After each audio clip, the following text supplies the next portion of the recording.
Aqlni boshqarish mumkinmi? Aqlni boshqarish bosqichma-bosqich o'rganiladi. Buni sizga 7 bosqichda tushuntirib beraman. Birinchi bosqich anglash bosqichi, kuzatuvchi ongni uyg'otish. Bu aqlni kuzatishni o'rganish bosqichi. Ko'pchilik odamlar o'z fikrlarini mening fikrim deb o'ylaydi. Aslida esa fikrlar bu miya oqimida oqayotgan to'lqinlar. Siz esa ularni kuzatuvchi bo'lishni o'rganishingiz kerak. Ikkinchi bosqich tozalash bosqichi, salbiy dasturlarni aniqlash. Aqlni boshqarish uchun avval uni tozalash kerak. Ongda va ong ostida yillar davomida quyidagi dasturlar to'plangan bo'ladi. Men qila olmayman, pul yomon narsa, sevgi og'riq keltiradi, hayot adolatsiz kabi fikrlar. Bu fikrlar energiya to'siqlarini hosil qiladi. Ularni aniqlash va yozib chiqish aqlni boshqarishning ikkinchi bosqichidir. Uchinchi bosqich yo'naltirish bosqichi, fikrlarni ijobiy yo'nalishga boshqarish. Tozalangan ongni endi ijobiy dasturlash kerak. Aql bo'sh joyini yoqtirmaydi. Uni siz to'ldirmasangiz, tashqi dunyo to'ldiradi.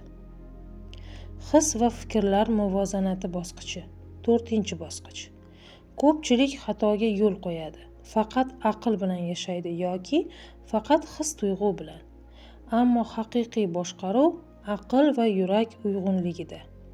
His yurakda tug'iladi, fikr miyada ishlanadi. Qaror esa ularning birligidan chiqadi. 5-bosqich diqqatni boshqarish bosqichi. Aql diqqat qayerda bo'lsa, o'sha joyda energiya oqadi. Shuning uchun aqlni boshqarish bu diqqatni boshqarish. Agar siz salbiy narsalarga e'tibor qilsangiz, u kuchayadi. 6-bosqich yaratuvchan fikrlash bosqichi. Ongni kvant darajaga uyg'otish. Bu bosqichda inson aqlini energetik vosita sifatida ishlatishni o'rganadi. Ya'ni fikr barobar energiya, energiya barobar shakl, shakl barobar voqelik.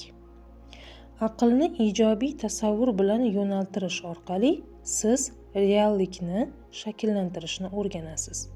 Bu kvant tafakkuri yoki ijodiy ong deb ataladi. 7-bosqich sukut va yuksalish bosqichi. Aqlni boshqarishning eng oliy darajasi. Aqlni tinchlantirish. Bu holatda siz fikrlar ustidan to'liq nazoratga ega bo'lasiz. Ichki sukunatda intuitiv ong, ilohiy yo'l, yo'riq ochiladi. Ruh bilan aloqa tiklanadi.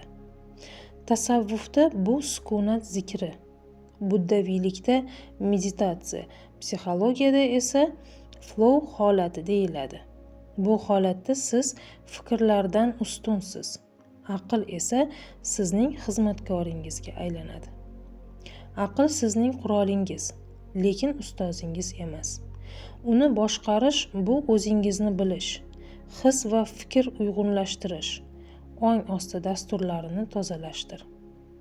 Aqlni boshqargan inson tinch, aniq, sezgir va ilhomli bo'ladi.